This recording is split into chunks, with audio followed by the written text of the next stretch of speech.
हम्म. तर मुलांनो, आज आपण भूगोल या विषयातल्या गमती जमतींचा अभ्यास करणार आहोत. आता मला सांगा, आपण कुठे राहतो? घरात. हम्म. घरात राहतो, पण घर कुठं आहे आपलं? पृथ्वीवर आहे. तर या पृथ्वीचे साधारणपणे 3 थर असतात. यातल्या बाहेरचा जो थर आहे त्याला आपण भूकवच असं म्हणतो. आणि त्याच्या आतला जो कवच आहे त्याला प्रावरण असं म्हटलं जातं. आणि सगळ्यात आतला जो आहे हा थर याला आंतरगाभा असं म्हणतात. लक्षात ठेवा, या संज्ञा पाठ करून ठेवायच्या आहे. मी प्रत्येकाला उभं करून हे विचारणार आहे. लक्षात आलं?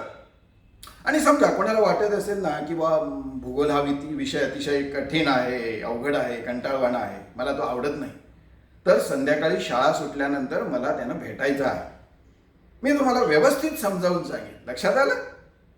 चला, उघडा बघू भूगोलचं पुस्तक आता.